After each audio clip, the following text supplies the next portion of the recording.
guys, welcome to another video. My name is AniMind, and if you do not know this channel, then it would be wise of you to skip to the tag that is probably on screen right now, since I am not really sure.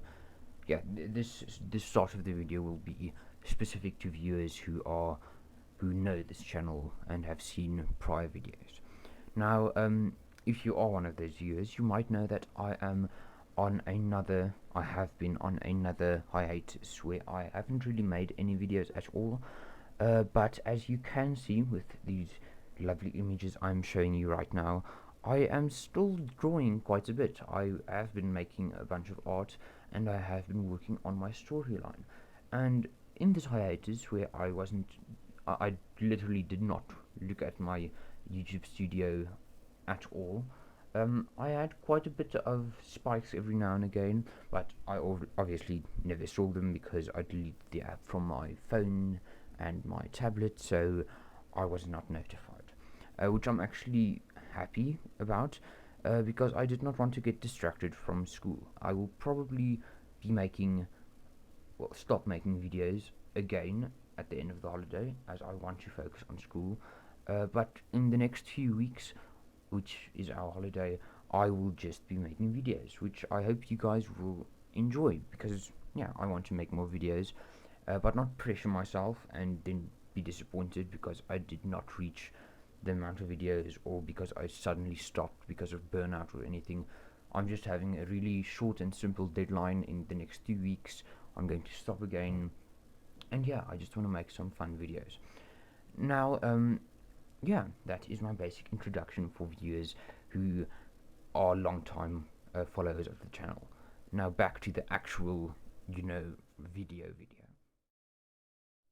Now, as you might know, I have my own storyline.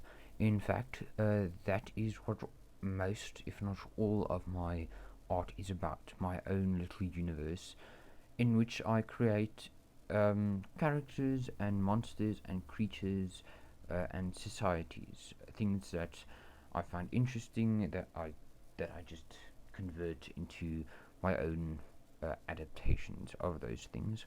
So this mini-series, which this video is part 1 of, is going to be about that storyline, because that was actually the original purpose of my channel, to talk about my art and what it means.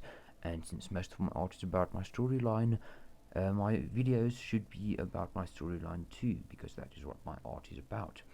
Now, this video will just be a basic introduction to the world and a basic summary of the rules that this world should abide by, since every world should have rules, especially if this world contains magic, as mine does. Now, as indicated in the title of this video, this is episode 1 of my series, and it is about magic, quite plainly and simply. Now, first of all characters in my universe possess some potential to use magic. Basically, everyone can do magic, but it depends on your circumstances. It's not about nature, it is more a fact of nurture, how you are brought up.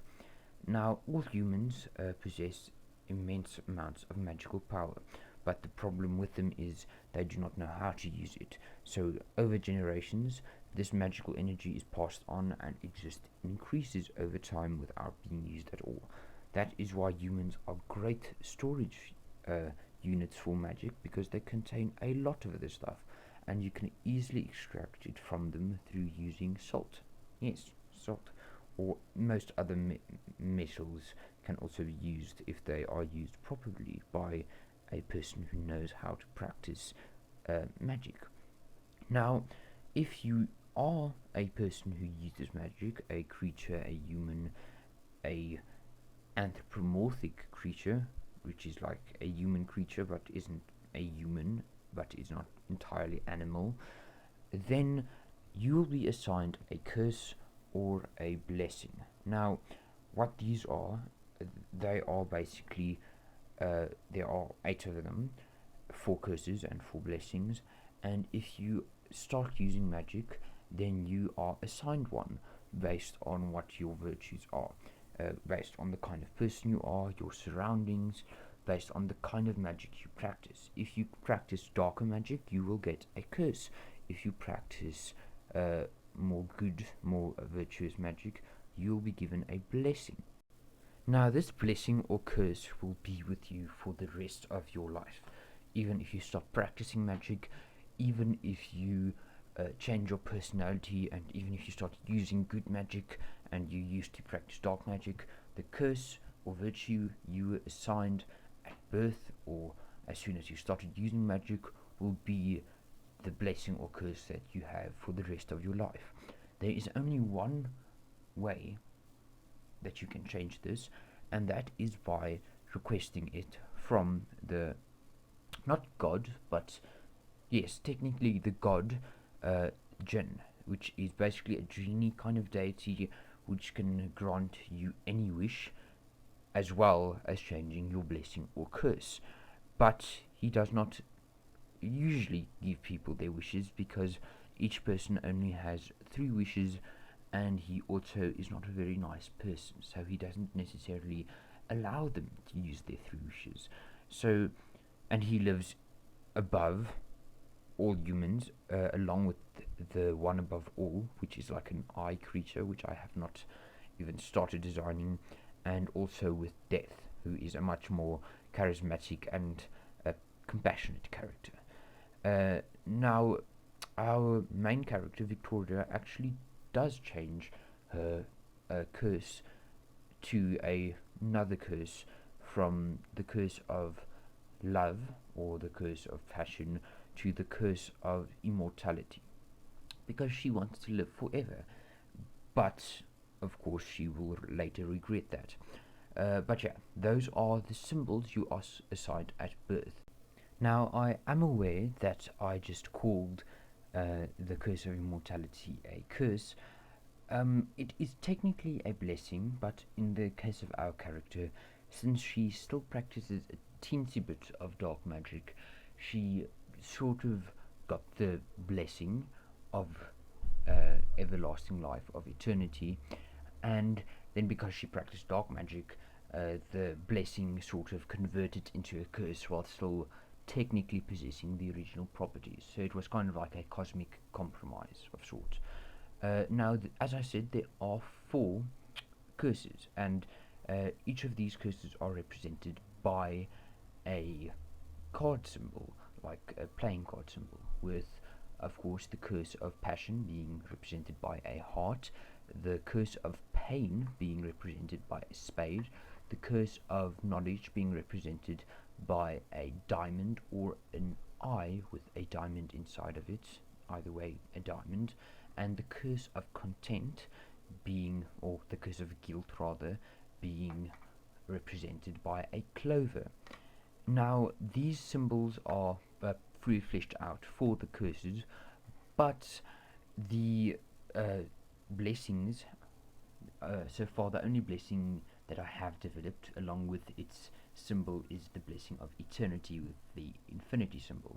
Of course, if the blessing of eternity is practiced with dark magic, it will turn into a skull. But there are still 3 other blessings I need to work out, which I will eventually, but for now I feel it's better to just leave that as open potential, and I'll develop them as soon as I have to. But all characters have somewhere on their body, usually on a belt on their waist, a symbol, and this symbol represents their curse or blessing. So that might be, with Victoria's case, the skull, or with Angela's case, I have not developed it for her, but I'm not really sure what her curse or blessing will be. It depends. But for example, I know the Ice Boy, which is a term we developed for our love interest of Angela. He has the clover, which is the curse of guilt, and that is also on his waist belt. But yeah, each character that practices magic or was born practicing magic receives the symbol, and they have to wear it somewhere on their body. It can also be a concealed tattoo or birthmark if they do not wear it, but usually it is part of their clothing or wardrobe. Okay, thank you for watching my first storyline video in quite a while. That was part 1 of episode 1, and yes, I hope you enjoyed it. I was going to make it a lot longer, like talking about genetics, about learnable magic, talking about the spirits and also crystals, but I think I'll have like 3 or 4 maybe parts of this episode, and then I'll break it down like that, since putting it all in one video is really hard to digest, and I want to keep them around 10 minutes, which this one is just above. So yeah, thank you for watching. I hope you enjoyed it. If you did, please leave a like and subscribe, and I will see you in the next one. Thank you and goodbye.